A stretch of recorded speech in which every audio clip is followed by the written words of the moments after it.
नहीं मत करो, मुझे बहुत दर्द हो रहा है। वो उसके सीने पर सिर रखकर रोते हुए बोली, लेकिन वो उसकी एक भी सुने बिना अपनी ही धुन में था। उसकी गहरी होती सांसों में अपनी सांसें मिलाते हुए वो उसका सारा दर्द दूर करने में लगा था। कार्तिकेय प्लीज़। वो अभी भी आंखों में मिन्नतें लिए उसे देख रही थी। मीरा, तुम मेरी ज़िंदगी का हिस्सा हो। तुम्हें देखकर मैं बहक जाता हूँ, इसमें मेरी कोई गलती नहीं। थोड़ा सा बर्दाश्त कर लो मेरी जान, मेरे लिए। वो अब उसका सिर पिल्लों पर रखते हुए उस पर अपना प्यार लुटाते हुए उसे सांस लेने का मौका भी नहीं दे रहा था। कार्तिकेय थोड़ा धीरे, तुम इतना जुनूनी क्यों हो जाते हो? बस मेरी जान, थोड़ा सा और। अचानक उसने हिचकी ली और वो शांत होकर उसे भी रिलैक्स कर गया। दोनों की सांसें बहुत तेज थीं, लेकिन एक सुकून था, एक अजीब सी फीलिंग थी। अचानक ही उसकी आंख खुली। वो पसीने से तरबतर था, उसकी हालत काफ़ी अजीब और बेकाबू हो रही थी। खुद को इस बिखरी खराब हालत में देखकर वो बाथरूम का रुख कर गया। अब शावर के नीचे खड़े होकर वो ठंडे पानी से खुद को भिगो रहा था। पिछले 2 सालों से उसे ये एक ही सपना बुरी तरह तड़पा रहा था। वो जब भी लिफ्ट खराब होने की वजह से वो तेजी से ऑफिस की सीढ़ियां चढ़ रही थी कि अचानक किसी से जोरदार टक्कर हो गई। आज ऑफिस के नए सीईओ आने वाले थे और वो जल्दी जल्दी में भी लेट हो गई थी। किसी से टकराकर वो पीछे गिरने ही वाली थी कि सामने वाले ने उसकी कमर में हाथ डालकर उसे संभाल लिया। वो 2 सीढ़ियां ऊपर खड़ा था और मीरा की कमर में हाथ डाले उसे ही देख रहा था। मीरा कुछ बोलती उससे पहले ही सामने वाले का चेहरा देखकर वो हैरान रह गई। पुराने दिनों की एक झलक तुरंत उसकी आंखों में आ गई थी और ये बात दोनों की आंखों में साफ दिख रही थी। Are you okay? कबीर ने उसे सीधा खड़ा करते हुए पीछे हटकर एक नॉर्मल अंदाज में पूछा। जी जी, आई एम ओके। वो खुद को संभालती हुई पीछे हटी। वो अपने कोट के बटन बंद करता हुआ अपनी सेक्रेटरी के साथ नीचे चला गया। ये यहाँ कैसे? मीरा के कदम वहीं रुक गए। तो ये बात सच साबित हुई कि ज़िंदगी हमेशा इम्तिहान लेती है। वो कोई और नहीं बल्कि इस कंपनी का नया सीईओ था, कबीर मेहरा। उफ! वो अपना सिर पकड़कर गहरी सांस लेने लगी। मिस मीरा, थोड़ी देर में मीटिंग है, लेकिन लगता है आज आपकी तबीयत ठीक नहीं है। सब ठीक तो है ना? मिस्टर देव ने उसके पास आकर फिक्र से पूछा। हाँ, आई एम ओके। मीरा जैसे तैसे मुस्कुराई। कोई प्रॉब्लम है तो आप मुझसे शेयर कर सकती हैं। मिस्टर देव वहाँ के सीनियर एम्प्लॉय थे और फाइनेंस डिपार्टमेंट में काम करते थे। 33 साल के मिस्टर देव अभी तक सिंगल थे। उनके अच्छे काम की वजह से सब उनकी इज्जत करते थे। वो सबके साथ बहुत ही फ्रैंक और हेल्पफुल रहते थे। नहीं Dev ji, I am okay. Meera मुस्कुराकर उनसे बोली और अपना लैपटॉप ऑन कर लिया, लेकिन उसके दिमाग में बस कबीर मेहरा घूम रहा था। मीटिंग स्टार्ट हो चुकी थी। बोर्ड ऑफ डायरेक्टर्स भी मीटिंग में शामिल थे। मीटिंग में साफ बताया गया कि कबीर सबकी सहमति से सीईओ बना है और ये कंपनी के फायदे के लिए है। सभी डिपार्टमेंट्स के हेड्स वहां पर मौजूद थे, जिनमें 23 साल की मीरा भी शामिल थी। एचआर डिपार्टमेंट में वो सबसे कम उम्र की एम्प्लॉय थी जो अपनी काबिलियत और ईमानदारी की वजह से इस पोस्ट पर पहुंची थी।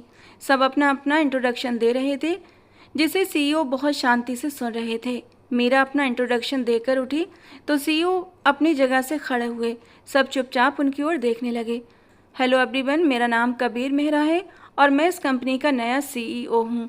मुझे खुशी है कि मैं आप सभी के साथ इस मीटिंग में शामिल हूँ। इस फील्ड में मेरा लगभग 8 साल का एक्सपीरियंस है और मेरा मेन फोकस कंपनी की स्ट्रेटजीज बनाने, डेवलपमेंट प्रोजेक्ट्स को लीड करने और मार्केट में कंपनी की पोजीशन को और स्ट्रॉन्ग बनाने पर है। वो बेहद हैंडसम मेहरा फैमिली का वारिस था। वक्त के साथ उसकी पर्सनालिटी और अट्रैक्शन और भी बढ़ गया था। मीरा ने उसे एक नज़र देखा और पलकें झुका लीं। हमारा गोल एक स्ट्रॉन्ग और स्टेबल ऑर्गेनाइजेशन बनाना है जो अपने शेयर होल्डर्स, एम्प्लॉयज़ और कस्टमर्स के इंटरेस्ट को सेफ रखे। मैं इस मीटिंग को एक इम्पोर्टेंट मौका मानता हूं ताकि हम अपने कॉमन गोल्स को आगे बढ़ा सकें और कंपनी की सक्सेस का रास्ता क्लियर कर सकें। मुझे उम्मीद है कि आप सब लोग मेरा साथ देंगे। वो एक फ्रेंडली स्माइल के साथ बोलता हुआ सबको देखने लगा। तभी सबने क्लैपिंग करके उसकी बात का वेलकम किया। पूरे 7 साल बाद उसने कबीर को देखा था। मैट्रिक क्लास तक वो दोनों एक ही स्कूल में साथ पढ़ते थे। बाद में अलग हो गए और आज जाकर आमना सामना हुआ था। वो सबके साथ बाहर आकर अपनी सीट पर बैठी ही थी कि उसके मोबाइल पर कॉल आने लगी। ओहो मम्मी, आप देख लीजिए ना, मैं आज शायद लेट हो जाऊं, काम बहुत ज़्यादा है। वो फ़ोन पर अपनी माँ कल्याणी जी को बताती हुई कॉल कट कर गई। मिस मीरा, सर आपको बुला रहे हैं और प्लीज़ सर कह रहे हैं कि सभी एम्प्लॉयज़ की कॉन्ट्रैक्ट की फ़ाइल भी साथ ले जाएं। रिया ने उसे बताते हुए अपनी सीट की तरफ कदम बढ़ा दिए। कॉन्ट्रैक्ट फाइल्स की जगह वो एक ऐसी फाइल उठा लाई जिसमें सारी डिटेल्स मौजूद थीं। उसे लेकर वो कबीर के केबिन की ओर बढ़ी। दरवाजे पर खड़े होकर उसने एक गहरी सांस ली। वो अंदर जाने ही वाली थी कि एक लड़की तेजी से उससे टकराते हुए ऑफिस के अंदर घुस गई। नाजुक सी मीरा तो अपनी जगह से हिल ही गई। पूरी तरह संभलकर वो सीधी हुई और अंदर गई, जहां वो लड़की अब कबीर के दोनों गालों पर किस करती हुई इस्माइल के साथ उसके करीब खड़ी थी। मीरा का दिल बहुत जोर से धड़का। वो अनजाने में ही उनके प्राइवेट मोमेंट में दखल दे चुकी थी। कबीर उसे देखकर चौंक गया, जबकि उस लड़की की नज़र भी मीरा पर पड़ चुकी थी। मीरा ने अपनी नज़रें फेर लीं। आई एम सॉरी, मैं बाद में आती हूँ। मीरा ने हाथ में फाइल पकड़े उसे देखते हुए कदम पीछे मोड़ लिए। क्या तुम्हें मैनर्स नहीं है? ऑफिस में आने से पहले नॉक करते हैं? उस लड़की ने माथे पर बल लाते हुए कहा। मीरा ने खुद पर कंट्रोल करते हुए उसकी बात सुनी। मिस मीरा, प्लीज़ कम इन। इससे पहले कि वो कोई जवाब देती, कबीर ने उसे अंदर आने को कहा और खुद अपनी सीट पर बैठ गया, जबकि वो लड़की उसकी चेयर के पीछे खड़ी होकर गहरी नज़रों से मीरा को देखने लगी। सर, ये फाइल आपने मांगी थी, सभी एम्प्लॉयज़ की डिटेल्स इसमें हैं। मीरा ने प्रोफेशनल अंदाज में कहते हुए फाइल उसके सामने रख दी। कबीर ने उसे बैठने का इशारा किया और फाइल चेक करने लगा। कबीर जाने, मुझे भूख लग रही है, प्लीज़ चलो ना ब्रेकफास्ट साथ में करते हैं। वो कबीर की चेयर के पास झुककर बोली। कबीर ने होंठ मींचे और एक नज़र मीरा को देखा। मीरा ने तुरंत अपनी नज़रें फेर लीं। प्लीज़ वेट, वो उस लड़की की तरफ देखते हुए सीरियस टोन में बोला। लड़की ने हाँ में सर हिलाया और मीरा को घूरते हुए दूसरी ओर बढ़ गई। ओके, मैंने ये फाइल चेक कर ली है, बाकी डिटेल्स मुझे ईमेल कर देना। वो फाइल पर नज़र डालता हुआ उससे वापस दे रहा था। सर, इतने सारे एम्प्लॉयज़ हैं, आपने इतनी जल्दी कैसे? वो थोड़ा झिझकते हुए पूछ बैठी। मेरा IQ लेवल किसी से छिपा नहीं है। वो मीरा को गहरी नज़रों से देखते हुए कह रहा था। जी okay sir, I will mail it to you. Meera seriously कहते हुए उठ खड़ी हुई। उसके जाने के बाद कबीर ने उस लड़की की ओर देखा। तान्या प्लीज़, ये मेरा ऑफिस है, घर नहीं। एम्प्लॉयज़ के सामने अपनी लिमिट्स में रहा करो। उसका लहजा बहुत सीरियस लेकिन साफ था। ओके यार, अब प्लीज़ चलो ना, वो उसकी कलाई पकड़ते हुए बोली। अभी लंच टाइम में काफ़ी वक्त है। आज ऑफिस में मेरा पहला दिन है, तो प्लीज़ दोपहर तक चलेंगे। अभी मुझे बहुत काम है। कबीर ने कलाई पर बंधी घड़ी देखते हुए अपना लैपटॉप ऑन किया और बिजी हो गया। मैंने ब्रेकफास्ट नहीं किया है, तान्या ने मुंह बनाया। यहीं कुछ ऑर्डर कर लो। वो बिना उसकी तरफ देखे बिजी सी अंदाज में उसे एडवाइस दे रहा था। उसकी बात पर तान्या का मुंह बन गया। मुझे तुम्हारे साथ ब्रेकफास्ट करना था, वो लाड से बोली। मैं 2 बार ब्रेकफास्ट नहीं करता तान्या। वो छोटा सा जवाब देकर अपने काम में दोबारा बिजी हो गया और वो सोफे पर बैठकर उसे एकटक देखे जा रही थी। मीरा बाहर आई तो बेख्तियार अपने दिल पर हाथ रख गई। वो आज भी एक अट्रैक्टिव पर्सनालिटी का मालिक था। हैंडसम तो वो शुरू से ही था, लेकिन उसकी स्मार्टनेस किसी को भी अपना दीवाना बना सकती थी। उसके IQ लेवल से कौन परिचित नहीं था। वो पूरे स्कूल में अपने IQ लेवल की वजह से फेमस था। अपनी सीट पर बैठते हुए वो उसी के बारे में सोच रही थी और उससे मेल करने लगी। पर वो लड़की कौन थी जो इतनी फ्रैंक हो रही थी? मे बी वाइफ हो। मीरा की सोच आगे बढ़ती जा रही थी। हेलो मैडम, कहाँ खोई हुई हो? रूबी ने उसे इतना बिजी देखकर पूछा। कहीं नहीं यार, यहीं हूँ। तुम सुनाओ? एक दिन मैं लीव पर क्या थी, पीछे से इतना बवंडर आ गया, CEO ही चेंज हो गया। मीरा मुस्कुराई। हाँ यार, मज़ा आएगा। इतने हैंडसम CEO के साथ काम करने का मौका मिलेगा। रूबी वहीं उसके पास बैठ गई। मीरा ने मुस्कुराते हुए सिर झटका। अभी वो लोग बातें ही कर रही थी कि वही लड़की सर के ऑफिस से बाहर निकली और अपनी ही धुन में जा रही थी। चेहरे पर गुस्से की झलक थी। वैसे ये कौन है? मीरा ने यूं ही कैजुअली पूछा। बाय फॉर कौन? कल ये आई थी, बॉस के पहले पूरे ऑफिस वालों से मिलकर गई है। बहुत शक्की स्वभाव की है। वैसे होना बनता भी है। इतना हैंडसम और हॉट हस्बैंड हो तो ध्यान रखना तो पड़ता है। रूबी ने आंख मारते हुए कहा। मीरा चुप हो गई। तुम सुनाओ, कल जिस काम की वजह से छुट्टी ली थी वो हो गया? हाँ यार, नहीं, अब केस चल रहा है, बस पेशी थी, पता नहीं और कितना खींचेंगे। जबकि मुझे पता है वो मुझे हरा नहीं सकते, फिर भी केस जारी रखा हुआ है। मीरा ने मुंह बनाते हुए बहुत गंभीरता से कहा। डोंट वरी, सब ठीक हो जाएगा, भगवान करे। मीरा ने दिल से कहा। उसका प्रॉपर्टी का केस चल रहा था जो उसकी माँ की तरफ से था, पर वो शायद काफ़ी लंबा खींचने वाला था। सिंगल मदर होना सुना था, लेकिन जब खुद पर ये बात पता चला कि सिंगल मदर होना क्या होता है। 20 साल की उम्र में शादी और 21 साल की उम्र में वो एक बच्चे की माँ भी बन गई। लेकिन उस इंसान के बच्चे की माँ, जिसे अपना बच्चा देखना भी नसीब ना हुआ था, वो इस दुनिया से चला गया था। एक कार एक्सीडेंट में उसकी डेथ हो गई थी। वो अपने बच्चे को लेकर अपनी माँ के घर आ गई। माँ उसे यूँ कम उम्र में विधवा बने देख रोज जीती थीं, रोज मरती थीं। लेकिन उन्हें ये वक्त काटना था, अपनी बेटी मीरा का साथ देना था। वो दोनों माँ बेटी अकेले ही एक दूसरे का सहारा थीं और उनकी ज़िंदगी जीने की वजह बस एक इंसान था, आरब। बिल्कुल अपनी मम्मी जैसा था, जबकि उसके नए नक्श अपने पापा पर गए थे। मीरा अपने बेटे आरब के लिए सब कर रही थी। 24 साल की उम्र में वो इस मुकाम तक पहुंची थी और इस सब में शर्मा साहब का हाथ था, जो उसके प्रोफेसर थे और उसके मददगार थे। यार, आज तो काफ़ी देर हो गई। काम करते हुए मीरा को वक्त का ध्यान ही नहीं रहा। लगभग पूरा ऑफिस खाली हो चुका था। वो कल का पेंडिंग काम निपटाते निपटाते सब भूल गई थी। यहाँ तक कि लंच ब्रेक भी नहीं किया था।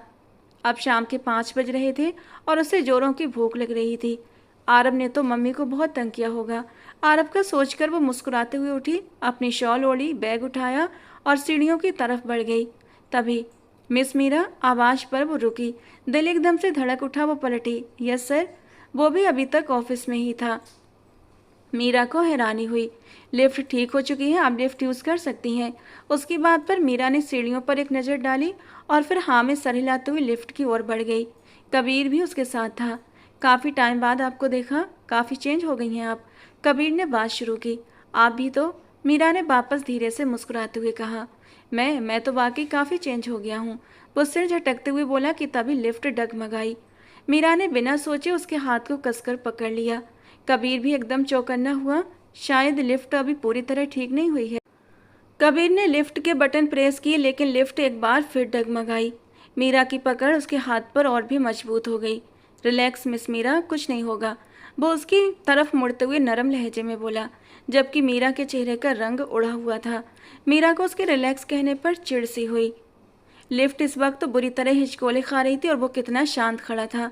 लिफ्ट अचानक एक झटके के साथ रुकी। कबीर लिफ्ट की दीवार से जा लगा और मीरा सीधे उसके सीने पर जा गिरी। कबीर ने संभालते हुए उसकी कमर में हाथ डाल दिया, पर अगले ही पल मीरा घबराकर पीछे हटी। कबीर को उसका यूं दूर होना महसूस हुआ तो उसने अपने होंठ भींच लिए। जब वो स्कूल में थे तब वो बहुत छोटी थी। जब उसने 10वीं पास किया था तब वो 5वीं क्लास में थी। फिर भी कबीर को वो याद थी, पर जो राज उन दोनों से जुड़ा था उससे वो दोनों ही बेखबर थे। ये लिफ्ट कब चलेगी? मीरा का दिल अब घबराने लगा था। कबीर ने फ़ोन से मैनेजर को कॉल की। मैनेजर ने बताया शायद 5 से 10 मिनट लग जाएं, काम चल रहा है। कबीर ने उसे तसल्ली दी। हमें अभी लिफ्ट यूज़ नहीं करनी चाहिए थी। वो माथे का पसीना पोंछते हुए घबराए हुए शब्दों में बोली। शायद। कबीर कबीर उसकी हालत देखकर थोड़ा परेशान हुआ। आपकी तबीयत ठीक है मिस मीरा? वो उसके करीब आते हुए पूछने लगा। मीरा अपने गले पर हाथ रखे सांस लेने की कोशिश कर रही थी। मुझे घुटन हो रही है। मीरा ने मुश्किल से ये शब्द कहे। उसके चेहरे का रंग पीला पड़ने लगा था। कबीर ने फिर से कॉल मिलाने की कोशिश की। वो भी अब परेशान होने लगा था। कबीर, वो बहुत ज़्यादा पैनिक होने लगी थी। कबीर ने बटन फिर से प्रेस किए, पर अचानक बटन से स्पार्क हुआ और उसकी उंगली पर करंट लगा। वो झटका खाकर पीछे हटा। अचानक ही लिफ्ट में एकदम से अंधेरा छा गया। कबीर, मीरा उसका अधूरा नाम लेती हुई लिफ्ट में नीचे गिरकर बैठ गई। अंधेरे से उसकी जान निकलने लगी थी। कबीर ने उसकी तरफ देखने की कोशिश की, पर वो दिख नहीं रही थी। उसने तुरंत मोबाइल की टॉर्च ऑन की तो वो नीचे दीवार के सहारे बैठी गहरी गहरी सांसें ले रही थी। उसकी आंखों से आंसू बह रहे थे। कबीर ने आगे बढ़कर घुटनों के बल उसके पास बैठते हुए उसे पुकारा। मीरा, गहरी सांस लो। वो उससे नरमी से बोला। नहीं, नहीं आ रही सांस। वो बेबसी से बोली। कबीर फिर से कॉल मिलाने लगा, लेकिन मीरा ने अचानक उसका हाथ पकड़ लिया। मुझे बचा लीजिए प्लीज़, मेरे बिना वो नहीं रह सकता।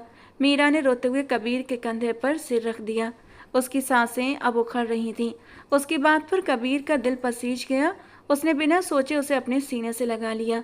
Meera, look at me, take a deep breath. वो उसके चेहरे के सामने चेहरा करके उसे गार्ड कर रहा था, साथ ही खुद भी गहरी सांस लेकर बता रहा था। नहीं, वो अब आंखें बंद कर रही थी। कुछ नहीं होगा मीरा, सब ठीक हो जाएगा। Just relax. वो उसे वापस अपने सीने पर गिरते देख फिक्रमंद हुआ। उसे सीने से लगाए हुए खुद दीवार के सहारे टिक गया। उसे अपनी गोद में बिठाकर अपने सीने से लगा लिया। एवरीथिंग बिल भी ओके। वो उसे अपने से सटाकर दोबारा फ़ोन मिलाने लगा। तभी अचानक लिफ्ट को एक बहुत ज़ोरदार झटका लगा। लिफ्ट किसी खौफनाक झूले की तरह नीचे से तेजी से नीचे की ओर झूलने लगी। मीरा का कलेजा मुंह को आ गया। उसने डर के मारे आंखें बंद कर लीं और कबीर के सीने में अपना चेहरा ऐसे छुपा लिया मानो पूरी दुनिया के तूफानों से बचने के लिए वही उसकी एकमात्र महफूज पनाहगाह हो। कबीर का अपना दिल भी एक पल को थम सा गया। उसने बिना एक सेकंड गवाए उसे अपनी आगोश में भींच लिया, बिल्कुल वैसे जैसे इंसान अपनी सांसों से भी ज़्यादा कीमती किसी धरोहर को खोने से डरकर सीने से लगा लेता है। तभी लिफ्ट एक भयानक झटके के साथ रुकी और फिर उसका भारी दरवाज़ा खुला। बाहर की तेज रोशनी अचानक अंदर फैली। बाहर खड़े लोगों की आंखें ये नज़ारा देख रही थीं। भीड़ में खड़ी तानिया के तो जैसे पैरों तले से जमीन ही खिसक गई।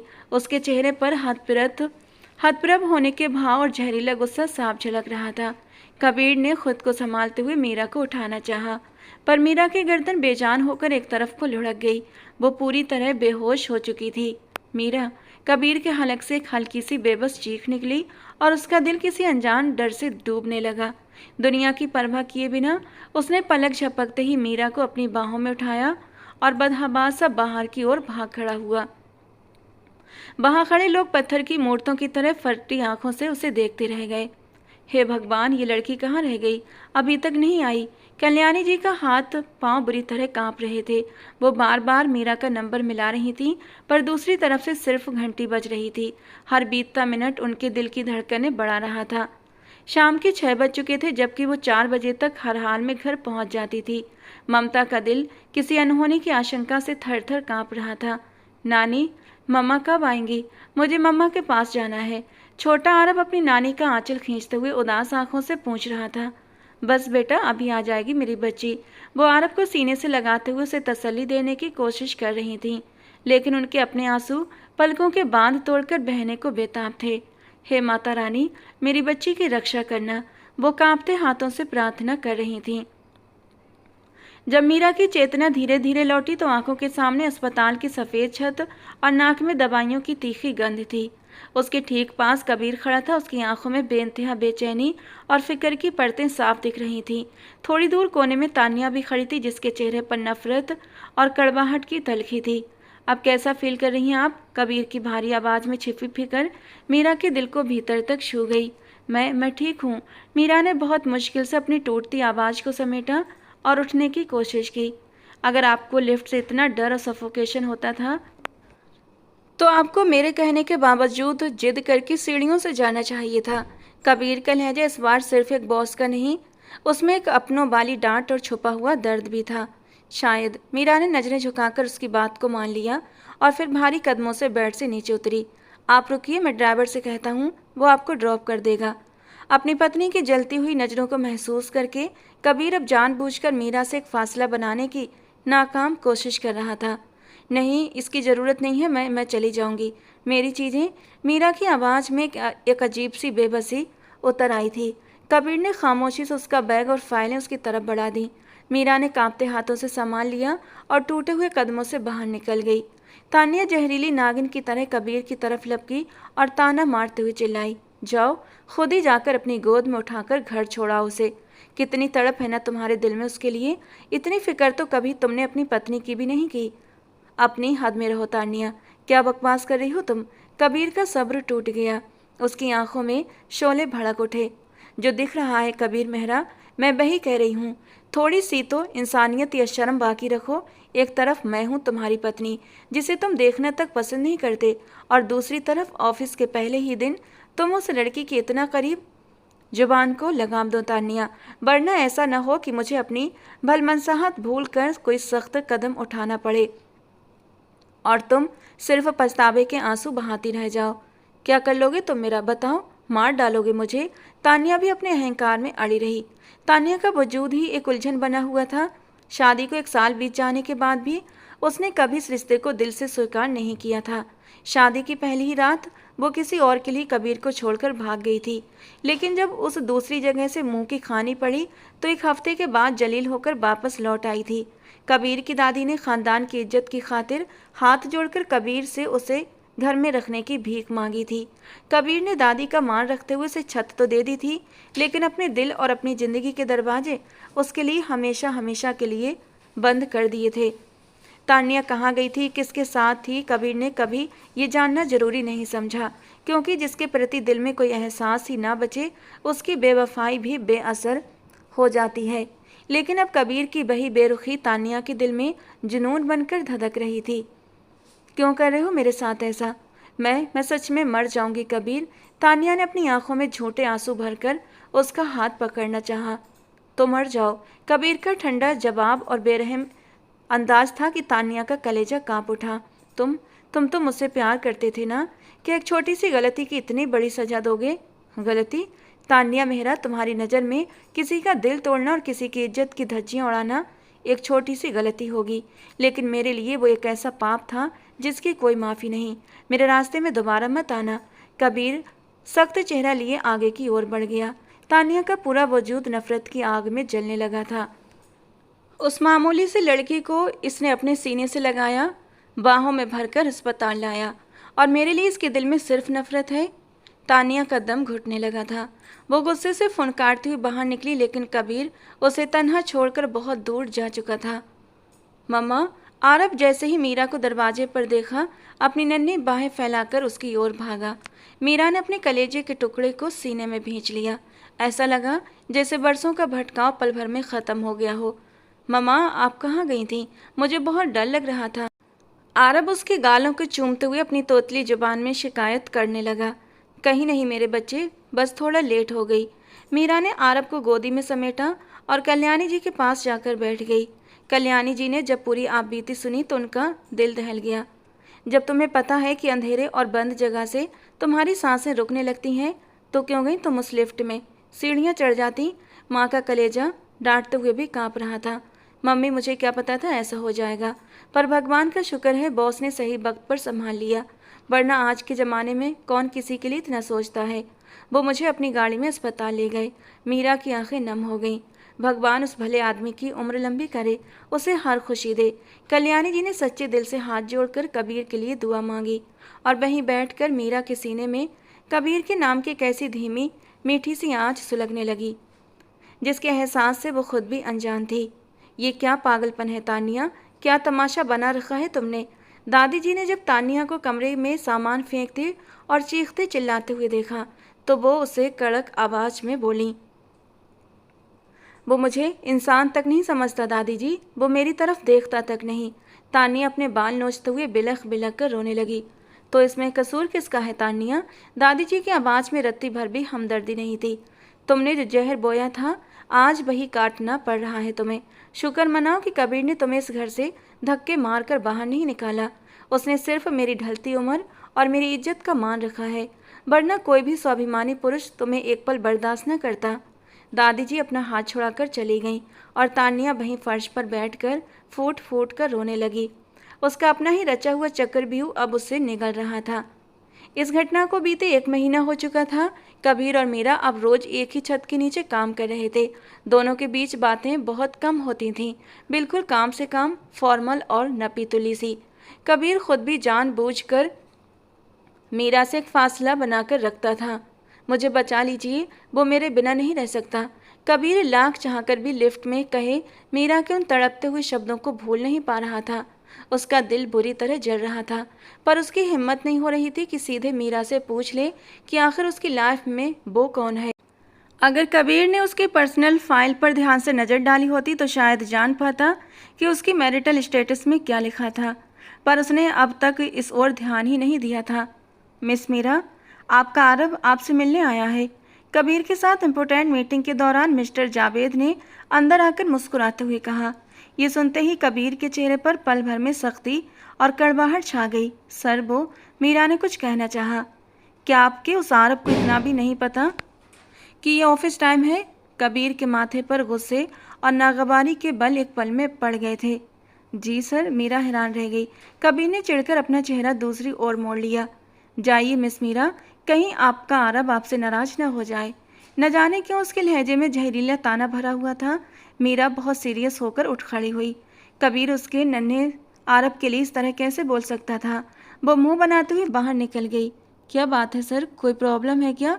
मिस्टर जावेद को भी कबीर का ये रूखा बर्ताव थोड़ा चुभ गया था। मिस्टर जावेद, ये काम का टाइम है और ऑफिस टाइम में कोई ऐसे कैसे आ सकता है? लोगों को इतनी समझ नहीं कि मुंह उठाए चले आते हैं। अभी कबीर के कड़वे शब्द मुंह में ही थे कि अचानक दरवाजा खुला और एक नन्हा सा गोल मटोल 3 साल का बच्चा अंदर आ गया। उस प्यारे से नटखट बच्चे ने अपनी मासूमियत से उन दोनों का ध्यान एक पल में ही अपनी ओर खींच लिया था। जावेद अंकल, मेरी चॉकलेट कहाँ है? उसके पीछे पीछे मीरा भी भागती हुई अंदर आई थी। आरब, आपको मना किया था ना, पर आप। वो कबीर के सामने शर्मिंदा हो रही थी, जो कुछ देर पहले आरब का नाम सुनकर मुंह बना रहा था। 1 मिनट मामा, मुझे जावेद अंकल से चॉकलेट तो लेने दें।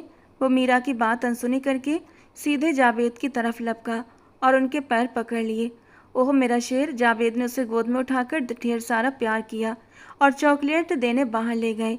मीरा ने हैरान और परेशान खड़े कबीर को एक नज़र देखा और वापस जाने के लिए कदम बढ़ाए। ये आपका बेटा है? कबीर को अपनी ही आवाज़ किसी गहरे कुएं से आती हुई महसूस हुई। मीरा उसकी ओर पलटी। भगवान की कृपा से आरब मेरा बेटा है, वो पूरे भरोसे के साथ बोली। सगा बेटा? कबीर के इस अगले सवाल पर मीरा के माथे पर बल पड़ गए। उसने हैरत से कबीर की ओर देखा। क्यों, आपको कोई शक है क्या? इतनी कम उम्र में ये बच्चा? वह हैरानी के मारे बिना सोचे बोल गया। मीरा ने गहरी सांस ली और उसकी ओर देखा। 20 साल की उम्र में मेरी शादी हुई थी, उसने धीमी आवाज में कहा। इतनी कम उम्र में क्यों? आई एम सॉरी, मैं कुछ ज़्यादा ही पर्सनल हो रहा हूँ। आपकी लाइफ है, आपकी मर्जी। कबीर तुरंत अपने खोल में सिमट गया, फिर रुख फेर कर दिल पर भारी पत्थर रखकर पूछा, वैसे आपके हस्बैंड क्या करते हैं? उनकी डेथ हो चुकी है। ये सुनते ही कबीर ने स्तब्ध होकर उसे देखा। सॉरी अगेन, मुझे नहीं पता था। वो फिर से नजरें झुकाकर बोला। आप क्यों सॉरी कह रहे हैं? ये तो किस्मत के खेल हैं सर, जिनसे हम चाहकर भी लड़ नहीं सकते। सर, क्या मुझे हाफ लीव मिल सकती है? कल मेरे बेटे का बर्थडे है और वो स्कूल से जल्दी आ गया है क्योंकि उसे शॉपिंग करनी है। मीरा की आवाज़ में अपने बच्चे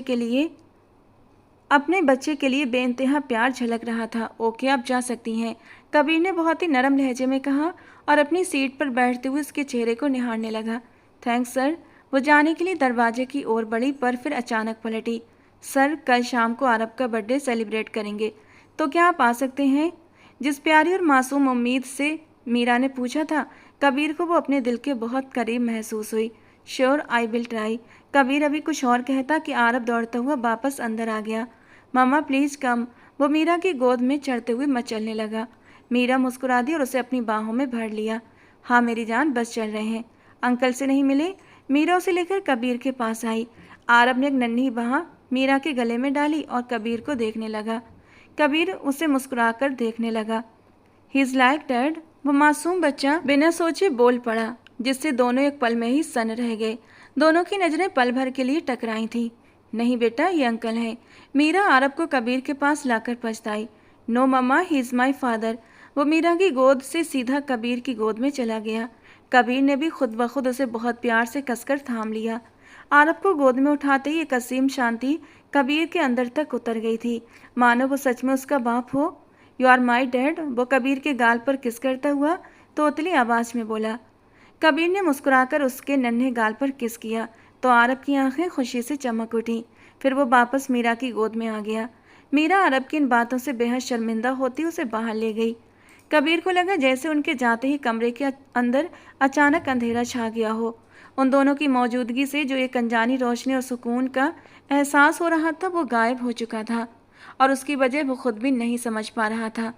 नहीं मत करो, मुझे बहुत दर्द हो रहा है। वो उसके सीने पर सिर रखकर रोते हुए बोली, लेकिन वो उसकी एक भी सुने बिना अपनी धुन में था। उसकी गहरी होती सांसों में अपनी सांसें मिलाते हुए वो उसका सारा दर्द दूर करने में लगा था। कबीर प्लीज़। वो अभी भी आंखों में मिन्नतें लिए उसे देख रही थी। मीरा, तुम मेरी ज़िंदगी का हिस्सा हो, तुम्हें देखकर मैं बहक जाता हूँ। इसमें मेरी कोई गलती नहीं, थोड़ा सा बर्दाश्त कर लो मेरी जान, मेरे लिए। वो अब उसका सिर पिल्लों पर रखते हुए उस पर अपना प्यार लुटाते हुए उसे सांसें लेने का मौका भी नहीं दे रहा था। कबीर, उसने हिचकी ली और अचानक वो शांत होकर उसे भी रिलैक्स कर गया। दोनों की सांसें बहुत तेज थीं, लेकिन एक सुकून था, एक अजीब सी फीलिंग्स थी। अचानक ही उसकी आँख खुली। वो पूरी तरह पसीने से तरबतर हो रहा था। उसकी हालत काफ़ी अजीब और बेकाबू हो रही थी। खुद को उसे बिखरी खराब हालत में देखकर वो बाथरूम की ओर का रुख कर गया। शावर के नीचे खड़े होकर वो ठंडे पानी से नहा रहा था। पिछले 2 सालों से उसे ये एक ही सपना बुरी तरह तड़पा रहा था। वो जब भी इस सपने के असर में होता उसके अंदर वासना और तड़प की एक भयानक आग दहकने लगती थी। वो लड़की कौन थी? वो उसे किस नाम से पुकारती थी? क्या इस सपने में वही था या कोई और? पर वो कोई फैसला नहीं कर पाता था क्योंकि वो उस जगह खुद को ही महसूस करता था। ऐसा लगता था मानो वो हकीकत में उस लड़की के साथ है, वो लड़की जिसका चेहरा उसने आज तक नहीं देखा था। अपने सुडौल चेस्ट और मसल्स पर हाथ फेरते हुए वो पानी के नीचे आंखें मूंदे खड़ा था। कौन है ये लड़की? वो बहुत छोटी सी लगती है, मेरे आगे तो एकदम मासूम बच्ची जैसी। उसका चेहरा तो नहीं दिखता पर उसका रूप, उसके शरीर का एक एक हिस्सा कबीर को जुबानी याद हो चुका था। उसकी नाभि पर एक छोटा सा तिल था और एक तिल उसकी दोनों धड़कनों के बीच। तानिया को तो उसने कभी अपने करीब आने ही नहीं दिया था, पर वो लड़की तो बहुत कम उम्र थी और तानिया तो 28-29 साल की मैच्योर लड़की थी। वो बाथरोब पहनकर बाहर आया और घड़ी पर वक्त देखा। रात का ठीक 1 बज रहा था। जब भी ये सपना आता यही वक्त होता था। उसने एक सिगरेट निकाली, होठों में दबाई और बालकनी में चला गया। उसकी सोचें भटकती हुई मीरा की तरफ चली गईं। कल उसके बेटे का बर्थडे था और कबीर ने उसके लिए एक बहुत ही शानदार हैवी खिलौना बाइक खरीदी थी। उसे यकीन था कि आरब को वो बहुत पसंद आएगी।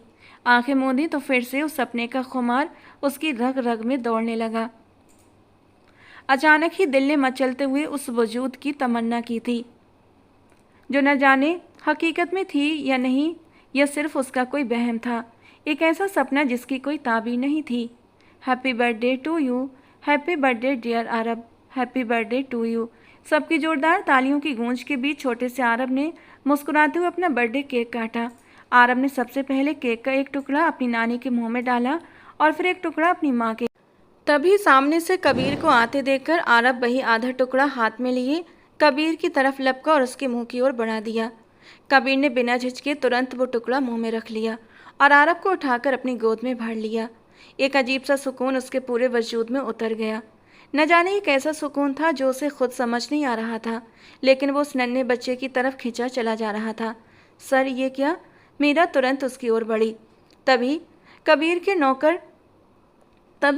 नौकर को एक बहुत ही शानदार महंगी टॉय हैवी बाइक अंदर लाते देखकर वो हैरान होकर रुक गई। सर, ये तो बहुत महंगी, क्या ये मेरे लिए है? आरब ने मीरा की बात पूरी होने से पहले ही आंखें फाड़ कर खुशी से पूछा। हाँ, ये सिर्फ मेरे चैंप आरब के लिए है। कबीर ने मीरा की बात को पूरी तरह अनदेखा करते हुए घुटनों के बल बैठकर आरब से कहा। आरब खुशी के मारे कबीर के गले लग गया और अपना चेहरा उसके सीने में छुपा लिया। क्या हुआ, पसंद नहीं आई? कबीर ने उसे अचानक यूं खामोश होते देखकर फिक्र से पूछा। थैंक यू डैड, वो कबीर के गाल पर किस करते हुए बेहद मासूमियत और प्यार से बोला। इतने में कल्याणी जी आगे बढ़ते हुए कबीर के पास आईं। कबीर ने उन्हें देखते ही प्यार से नमस्ते किया तो वो सिर हिलाते हुए मीरा को सवालिया नज़रों से देखने लगीं। मीरा ने कबीर का परिचय करवाया, जिसके बाद कल्याणी जी मीरा को थोड़ा अलग ले गईं। मीरा, आरब इन्हें डैड क्यों कह रहा है? पता नहीं मम्मी, कल ऑफिस में मिला था तब से यही बोल रहा है। मैं मना भी कर रही हूँ पर न जाने क्यों आरब को क्या हो गया है। दूर से आरब को कबीर के साथ हंसते खेलते देखकर वो फिक्रमंद होकर बोली। देखिए तो सही कैसे चिपका हुआ है उनके साथ, मैं कैसे समझाऊं मम्मी इसे? मीरा ने मुंह बनाया तो कल्याणी जी गहरी सोच में डूब गई। मीरा हॉल में सब बच्चों को इकट्ठा करके उन्हें रिटर्न गिफ्ट्स दे रही थी। सभी बच्चे बहुत खुश थे। कबीर मीरा को बच्चों के साथ यूं घुलते मिलते देखकर धीरे से मुस्कुरा रहा था। तभी अचानक एक पल के लिए कबीर की आंखों के सामने कोई धुंधली ब्लैक एंड वाइट सी तस्वीर लहराई। उसे एक पल को तेज चक्कर आया, लेकिन अगले ही पल उसने खुद को संभाल लिया और मेहमानों की तरफ वो ध्यान देने लगा। मीरा अगले ही पल उसकी तरफ मुड़ी तो उसका मासूम चेहरा देखते ही कबीर की आंखों के सामने फिर से वही धुंधली पुरानी सी छवि उभर आई। ये सब क्या हो रहा है मेरे साथ? कबीर ने गहरी सांस ली और मीरा को देखता रह गया। उसकी सादगी, उसकी आंखें, उसके होंठ, उसका चेहरा, कुछ तो खास था उसमें, पर क्या खास था वो समझ नहीं पा रहा था। डैड, कबीर अपनी ही सोचों में गुम था कि आरब की आवाज़ से उसकी तंद्रा टूटी। मुझे आपकी गोद में आना है, आरब ने थोड़ा सा मूड ख़राब करके कहा था। क्या हुआ चैंपियन, मूड क्यों ख़राब है? वो राज है ना, वो कहता है कि आप मेरे डैड नहीं हैं। आंखों में आंसू भरकर मासूमियत से शिकायत लगाने लगा। मैं अभी ठीक कर देता हूँ उसे, जिसने मेरे चैंपियन को रुलाया उसकी खैर नहीं। आप मेरे डैड हैं ना? वो कबीर के गले में अपनी नन्ही बाहें डालकर बड़ी उम्मीद से पूछ रहा था। हाँ बिल्कुल बेटा। कबीर को समझ नहीं आया कि वो क्या बोले, बस उसकी जुबान से ये शब्द खुद ब खुद निकल गए थे। फिर अब आप हमारे साथ ही रहेंगे ना? रात को मैं आपसे कहानी भी सुनूंगा। वो बहुत खुशी से उसके गले से लिपट कर कहने लगा। मीरा ने पास आते हुए आरब की ये बात सुनी तो अपने होंठ भींच लिए। अरे आरब, वो देखो, नानी आपकी फेवरेट चॉकलेट लाई हैं, जाकर ले लो वरना राज ले लेगा। मीरा ने आरब को बहाने से वहाँ से भेजा और खुद कबीर की तरफ सीरियस होकर मुड़ी। सर, आपसे एक रिक्वेस्ट है, प्लीज़ आरब से थोड़ा दूर रहिए। अभी सिर्फ 2 बार मिला है आपसे और बेवजह इतना अटैच हो रहा है। आप क्यों जेलस हो रही हैं? कबीर की बात पर मीरा माथे पर बल लाकर उसे घूरने लगी। मैं कोई जेलस नहीं हो रही। आप जानते हैं कि वो मासूम बच्चा है, रिश्तों की नाजुकता नहीं समझता। पता नहीं क्यों आपको लगातार डैड कह रहा है, जो कि तो बना दीजिए ना मुझे उसका डैड। कबीर 2 कदम आगे बढ़कर सीधे उसके करीब आ गया। उसकी लंबी चौड़ी रौबदार पर्सनालिटी को इतने पास देखकर मीरा के दिल की धड़कनें बेकाबू होकर तेज हो गईं। ये क्या बकवास कर रहे हैं आप? वो पूरी तरह बौखला गई। बिल्कुल ठीक कह रहा हूँ, मुझे कोई ऐतराज़ नहीं है अगर आप। सर प्लीज़, आप शादीशुदा हैं, आपकी पत्नी है, कैसी बातें कर रहे हैं आप? आरब तो बच्चा है, पर आप तो समझदार हैं ना, ऐसी बातें आपको शोभा नहीं देती। तानिया से मेरा रिश्ता टूटने की कगार पर है। कबीर की बात पर मीरा ने गुस्से से उसकी ओर देखा। शादी करने में कोई बुराई नहीं है, आप सोचिए इस बारे में। आरब को पिता का प्यार मिल जाएगा और मुझे। कबीर ने अपनी गहरी नज़रों में मीरा को कैद करते हुए कहा। आपका प्यार? उसकी बात सुनते ही मीरा के कान की लौ तक शर्म और गुस्से से लाल हो गई थी। अब आप अपनी हद पार कर रहे हैं। कबीर सर, दरवाज़ा वो है, आप जा सकते हैं। दरवाज़ा वो है, आप जा सकते हैं। शब्दों की गूंज अचानक कबीर के कानों में किसी पुरानी प्रतिध्वनि की तरह टकराई।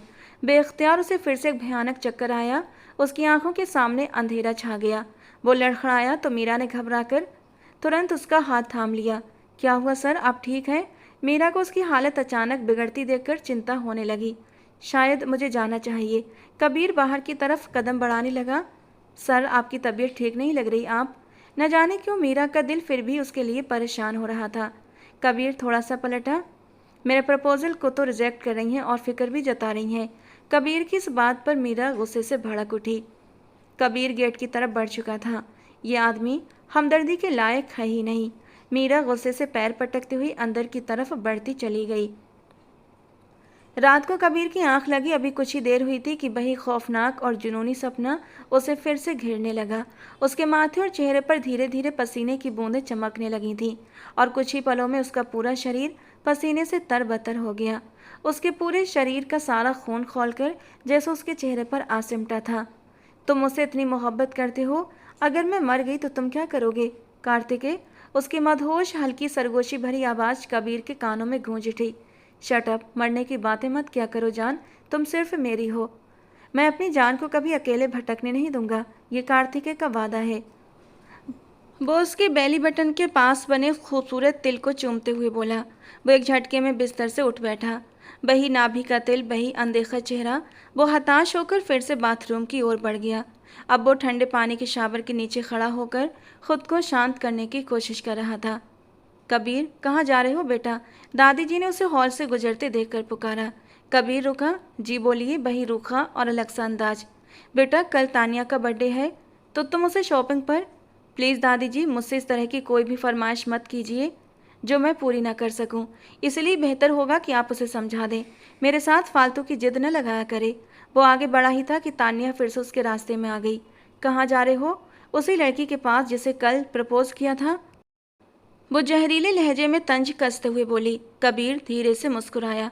चलो, तुम्हारी इच्छा भी बहुत जल्द पूरी कर दूंगा, वो पूरे यकीन के साथ कहता हुआ तानिया को कांटों पर घसीट गया।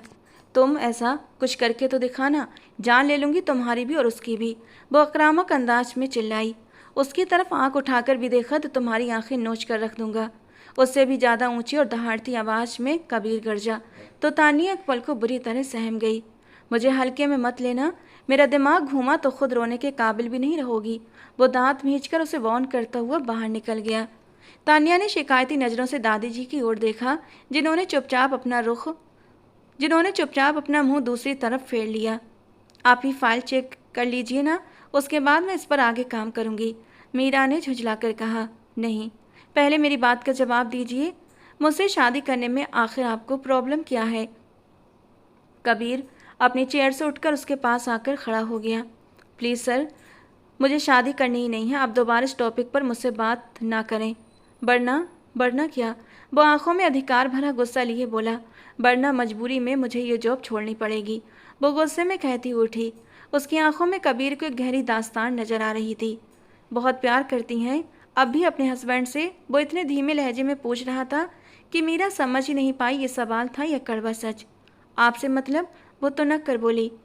3 साल पहले डेथ हो चुकी है उस इंसान की। तो अब उस अतीत से बाहर निकलिए और लाइफ में आगे बढ़िए। आप मुझे मत समझाइए कि मुझे क्या करना है और क्या नहीं। मेरी पर्सनल लाइफ में इंटरफेयर मत कीजिए मिस्टर कबीर मेहरा। वो रुंधे हुए गले से बोलती हुई दरवाजे की ओर बढ़ गई, जबकि पीछे कबीर अपने होठ भींच कर रह गया। शाम को ऑफिस ऑर्गेनाइजेशन की तरफ से एक ग्रैंड पार्टी में जाना था। सभी एम्प्लॉयज़ इनवाइटेड थे। मीरा का जाने का बिल्कुल भी मन नहीं कर रहा था, लेकिन मजबूरी में जाना पड़ा। तैयार होकर जैसे ही वो घर से बाहर निकली, कबीर को अपनी कार के पास खड़ा देखा। वो मुश्किल से अपने गुस्से को दबाती हुई कार की ओर बढ़ी और फ्रंट सीट पर बैठ गई। आप क्यों आए? मैं खुद भी आ सकती थी, उसने रूखे अंदाज में कहा, लेकिन कबीर ने उसे सिर्फ एक नज़र देखा और बिना कुछ कहे गाड़ी आगे बढ़ा दी। उसका कितना दिल चाह रहा था कि आरब से मिले, लेकिन मीरा ने सख्ती से मना कर दिया था, जिस वजह से वो मन ही मन मीरा से खफा भी था। रास्ते भर एक गहरी खामोशी छाई रही। पार्टी एक बहुत बड़े बैंक्वेट हॉल में थी, जहां हर तरफ काफ़ी रौनक लगी हुई थी। वो दोनों साथ चलते हुए अंदर आए और अंदर आकर भीड़ का हिस्सा बन गए। मिस्टर कबीर, आप तो इस वक्त बिजनेस वर्ल्ड का चमकता सितारा है। आपकी लाइफ का असली सितारा कौन है? मिस्टर सागर ने ड्रिंक का गिलास थामे हुए उत्सुकता से पूछा। इनकी लाइफ का सितारा मैं हूँ, इनकी लीगल वाइफ। अचानक तानिया की एंट्री पर सभी चौंक गए। मीरा ने एक नज़र देखा और मुंह फेर लिया। कबीर ने तानिया की तरफ जहरीली नज़रों से घूरा। अरे, पत्नियां तो लाइफ का रोशन सितारा होती ही हैं, बशर्ते वो वफादार हों। मिसेस सागर ने मुस्कुराकर तानिया पर ऐसा ताना मारा कि वो आपे से बाहर हो गई, क्योंकि कबीर की शादी में शामिल हुए सभी लोग जानते थे कि उसकी वाइफ शादी की पहली रात घर से भाग गई थी और 1 हफ्ते बाद लौटी थी। मिसेस सागर, अगर आप कुछ जानती नहीं तो आपको बोलने का कोई हक नहीं। यह हमारी अपनी पर्सनल लाइफ है।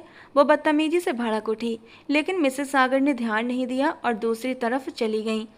कबीर ने एक ठंडी बेरुखी भरी नज़र तानिया पर डाली और वहाँ से हट गया। तानिया भी उसके पीछे लपकी। क्यों इग्नोर कर रहे हैं कबीर मुझे? तुम्हारी ये बेरुखी अब मुझसे बर्दाश्त नहीं होती। वो आंखों में आंसू लिए बोली। यहाँ कोई तमाशा खड़ा करने की ज़रूरत नहीं है, समझी? वरना मैं क्या कर बैठूंगा मुझे खुद नहीं पता। वो सख्ती से चेतावनी देकर आगे बढ़ गया। मैं जानती हूँ तुम ये सब उसी लड़की की वजह से कर रहे हो ना। उस लड़की को तो मैं सबक सिखा कर रहूँगी। तानिया ने मन ही मन जहर उगला। तानिया ने वेटर को पैसे देकर एक सॉफ्ट ड्रिंक में अल्कोहल मिला दी और उसे मीरा को देने को कहा। पैसे के लालच में वेटर ने वो ड्रिंक मीरा तक पहुंचा दी। मीरा उसे नॉर्मल जूस समझकर पी गई। अब तानिया अपनी अगली चाल चलने वाली थी। मैम, आपको उस तरफ मिसेज प्रिया बुला रही हैं, वेटर ने हॉल के एक सुनसान कोने की तरफ इशारा करते हुए कहा। मीरा बिना सोचे समझे उस तरफ चल पड़ी, लेकिन वहाँ कोई नहीं था। ड्रिंक के असर से मीरा का सिर भारी होने लगा था। हर चीज़ घूमती हुई नजर आ रही थी। वो आगे बढ़ी कि किसी ने उसे एक कमरे के अंदर धक्का दिया और दरवाज़ा बाहर से बंद कर दिया।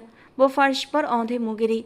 उसका सिर बुरी तरह भरना उठा, उठने की ताकत भी ख़त्म हो रही थी।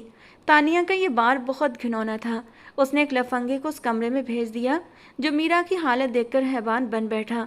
मीरा का सिर घूम रहा था, लेकिन उसने अपने होश पूरी तरह नहीं खोए थे कि किसी को खुद पर हावी होने दे।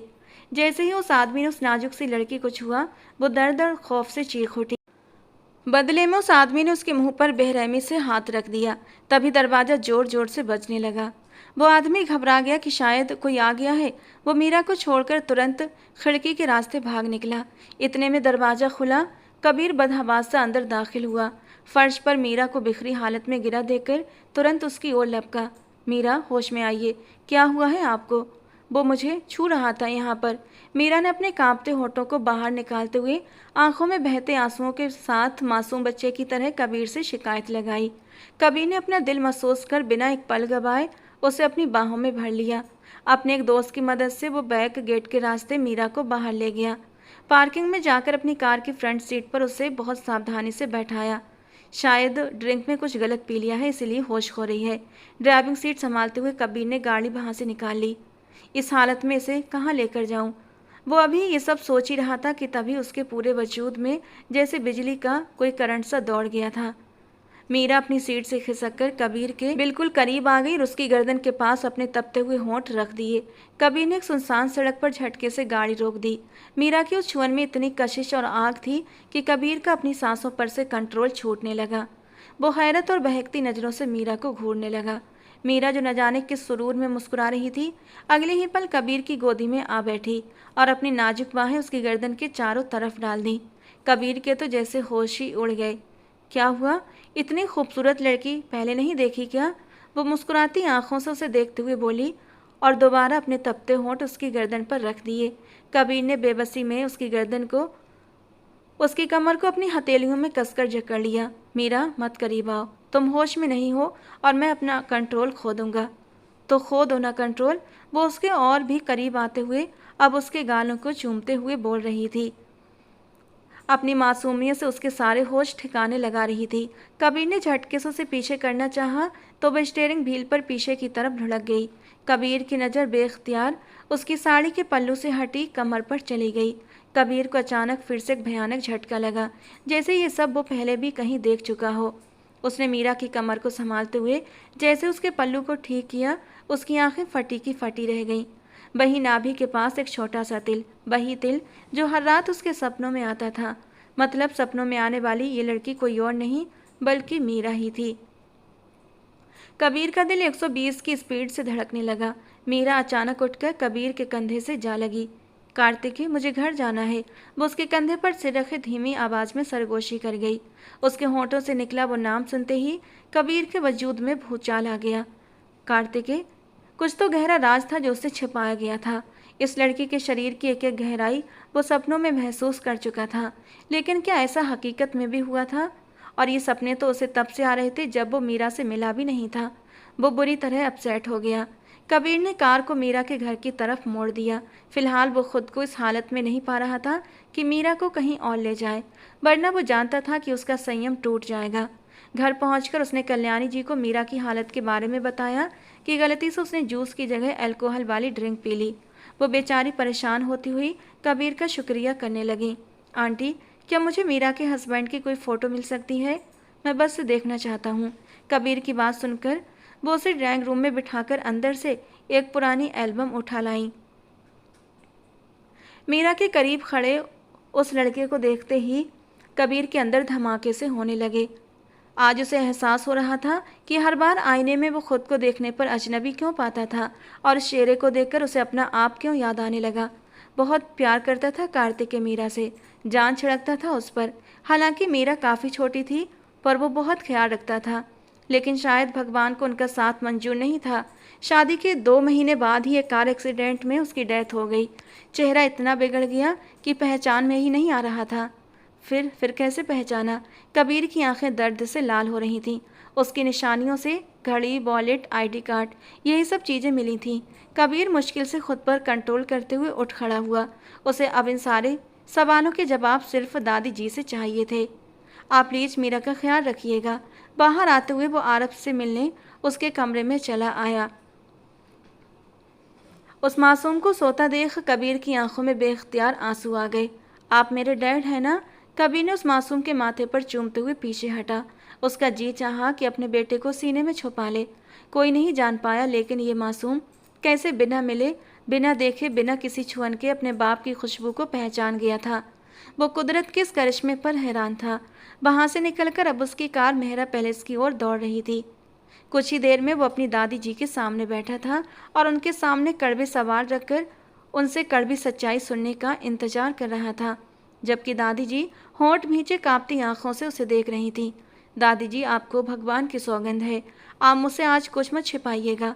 कबीर भयानक दर्द में था और दादी जी अपने पोते को इस हाल में और ज़्यादा नहीं देख सकती थीं। वो मरते मरते इतना बड़ा राज अपने सीने में दफन नहीं कर सकती थीं। 3 साल पहले एक भयानक एक्सीडेंट हुआ था।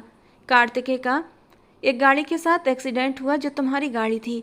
कबीर की मौके पर मौत हो गई थी, लेकिन तुम जिंदा थे, तुम्हारी सांसें चल रही थीं, पर तुम्हारा चेहरा इतना बुरी तरह बिगड़ चुका था कि पहचानना नामुमकिन था। जब डॉक्टर ने प्लास्टिक सर्जरी की बात कही तो मैंने तुम्हें अपने मरे हुए पोते का चेहरा दे दिया। दादी जी रोते हुए कह रही थीं। मैं जानती थी कि मैं बहुत बड़ा पाप कर रही हूँ, लेकिन मैं अपनी ममता और पोते के जाने के गम में अंधी हो गई थी। जब तुम्हें होश आया तो तुम अपनी याददाश्त गंवा चुके थे। उस पल मुझे ये सब भगवान का चमत्कार लगा। मैंने न सिर्फ तुम्हें कबीर का चेहरा दिया, बल्कि उसकी पहचान, उसका रुतबा, उसका नाम, सब कुछ तुम्हें सौंप दिया।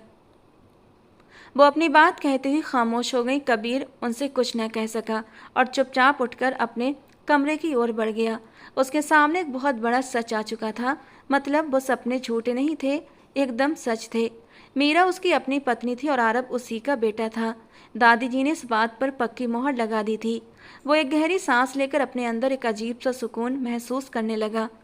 आप झूठ बोल रहे हैं, आप कार्तिकेय नहीं हैं, आप कबीर हैं। इस समय कबीर मीरा के घर में मौजूद था। वो कल्याणी जी को सारी सच्चाई बताकर मीरा के कमरे में आ गया था। जब तुम्हें सब कुछ बता दिया है तो फिर भी यकीन क्यों नहीं कर रही हो? वो गुस्से में बोला। यकीन करूं? आप सिर्फ अपने मतलब के लिए मुझे इस्तेमाल करना चाहते हैं। बकवास बंद करो। लगता है मेरी मोहब्बत की उन शिद्दतों को भूल चुकी हो। रात रात भर जो जुनून तुम पर लुटाया था, वही जुनून फिर से दिखाऊंगा, तब तुम्हें यकीन आएगा। वो तपते हुए लहजे में बोला। खबरदार, जो मुझसे ये घटिया बातें की आपने, मुंह तोड़ दूंगी आपका। वो आक्रामक अंदाज में उसके सामने आई। कबीर ने उसकी दोनों कलाइयों को अपनी लोहे जैसी सख्त पकड़ में जकड़ लिया। तुम्हें लगता है कि मैं झूठ बोल रहा हूँ? मैंने तुम्हें कभी नहीं छुआ, तो फिर मुझे कैसे पता कि तुम्हारी नाभि के पास एक छोटा सा तिल है? वो उसकी कलाई एक हाथ में दबोचे उसकी कमर को दूसरे हाथ से सख्ती से दबोचते हुए अपने करीब खींच चुका था। आप छोड़िए मुझे। मुझे कैसे पता कि तुम्हारी धड़कनों के बीचों बीच भी एक तिल है? वो बोलता जा रहा था, जबकि मीरा के चेहरे का रंग पल भर में शर्म से लाल हो गया था। और मुझे कैसे पता चला तुम्हारी कमर के मोड़ पर भी 3 तिल एक साथ हैं? वो उसे उसके शरीर के वो सारे तिल गिनवा रहा था जिन्हें शायद वो खुद भी ठीक से नहीं जानती थी। मीरा की आंखों में आंसू छलक आए। तुम खुद को भी उतना नहीं जानती मीरा, जितना मैं तुम्हें जानता हूँ। मेरी याददाश्त वापस नहीं आई, लेकिन फिर भी मुझे ये सब याद है। जानती हो क्यों? क्योंकि भगवान ने मुझे तुम्हें भूलने ही नहीं दिया। मुझे हर रात वो सपने आते थे जिनमें तुम मेरी रूह का हिस्सा बन रही होती हो। उस वक्त मेरी क्या हालत होती मैं बयान नहीं कर सकता, पर सच यही है, तुम मेरी पत्नी हो, मेरी मीरा हो।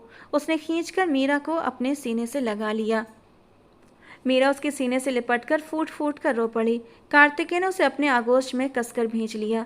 एक असीम सुकून की लहर दोनों के वजूद में दौड़ गई।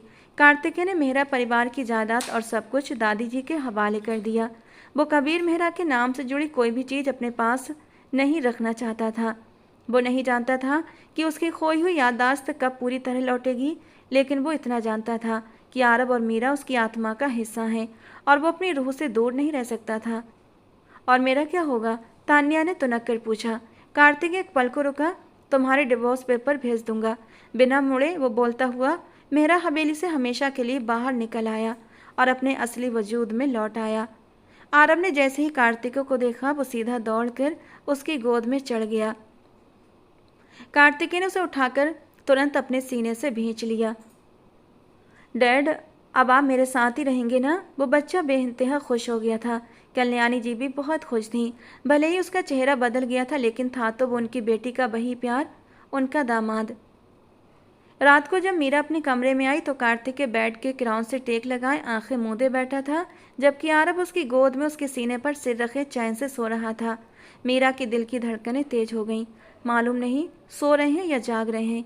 क्या करूं? 3 साल के बाद कार्तिकेय को सामने देखकर दिल बुरी तरह उथल पुथल हो रहा था। क्या कहकर पुकारूं इन्हें, कबीर या कार्तिकेय? वो बुरी तरह उलझ गई। मीरा, ये इंसान तुम्हारा पति है, कार्तिकेय चौधरी। उसने मन ही मन खुद से कहा और धीरे से पास जाकर आरब को उसकी गोद से उठाने लगी। तभी कार्तिकेय की आंखें खुल गईं। उसने इशारे से मीरा को मना कर दिया और खुद उठकर आरब को साथ वाले कन्याली जी के कमरे में सुला आया। जब वो वापस आया तो मीरा सर से पांव तक कंबल में लिपटी लेटी थी। अपनी शर्ट के बटन खोलता हुआ वो कमरे की लाइट्स ऑफ करके उसके पास बिस्तर पर आ पहुंचा। मीरा का जिस्म कांपने लगा। वो अपने चौधरी के जुनून और शिद्दत को भूली तो नहीं थी। उस चौधरी को सहना इतना आसान कहाँ था। और 3 साल से उसने खुद पर काबू रखकर खुद को तड़पाया था। आज जब वो उस पर अपने प्यार की बारिश करेगा तो उसकी जान ही निकल जाएगी।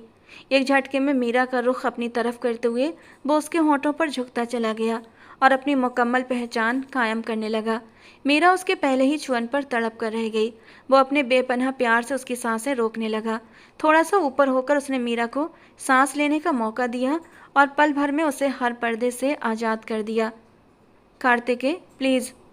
वो डरते हुए उसके कंधों पर अपने हाथ जमा गई। कार्तिकेय को आज अपना हर सपना सच होता महसूस हो रहा था।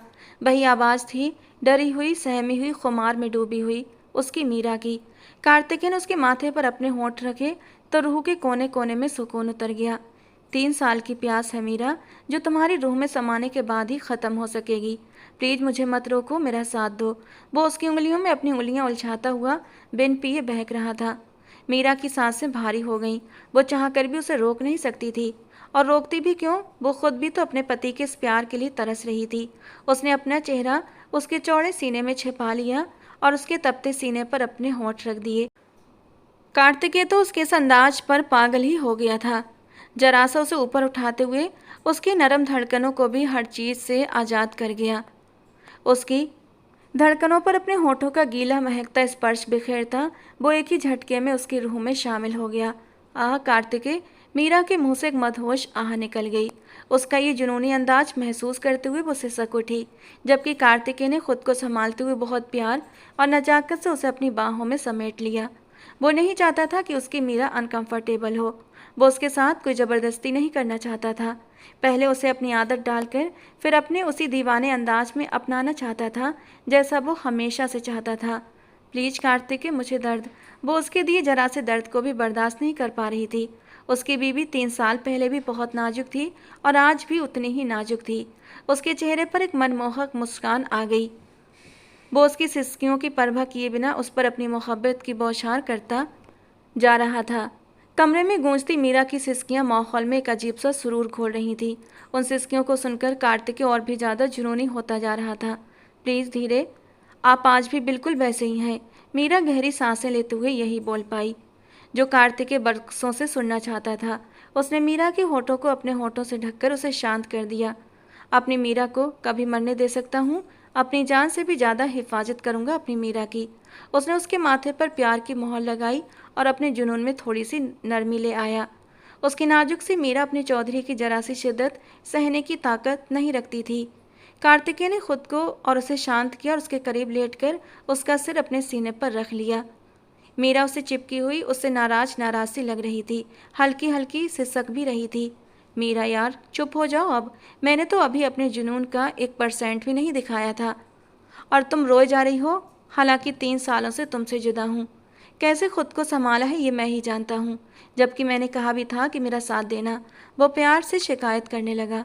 कैसे दूँ साथ, सब कुछ तो खुद ही करते चले जाते हैं। मुझ में इतनी ताकत कहाँ है आपको सह सकूँ।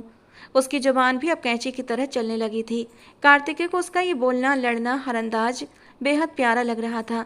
यार मन नहीं भरा, चलो एक बार फिर, और इस बार मैं कुछ नहीं करूँगा, सब कुछ तुम करना। वो उसे अपने ऊपर लिटाते हुए मोहब्बत भरे लहजे में बोला। हरगिज नहीं, मुझे मरना नहीं है, वो रूठते हुए बोली। लेकिन उसकी नरम नाजुक धड़कनों को अपने सीने पर महसूस करते ही कार्तिकेय के अंदर उसकी चाहत फिर से जाग उठी। दिल की इस पुकार पर हाँ कहते हुए उसने मीरा को फिर से अपनी बाहों घेरे में कस लिया। समय बहुत बड़ा मरहम होता है। जो दर्द कार्तिकेय ने सहा और जो तन्हाई मीरा ने काटी, ईश्वर ने उन दोनों के एक चमत्कार के जरिए फिर से मिला दिया और उनके सब्र का मीठा फल दिया। निसंदेह ईश्वर सब्र करने वालों को पसंद करता है। तो दोस्तों, आज की हमारी ये कहानी कैसी लगी कमेंट बॉक्स में ज़रूर बताना। पसंद आई हो तो प्लीज़ लाइक करना। ऐसी और कहानियों के लिए हमारे चैनल से जुड़े रहें दोस्तों। मिलते हैं अगली किसी नई कहानी के साथ।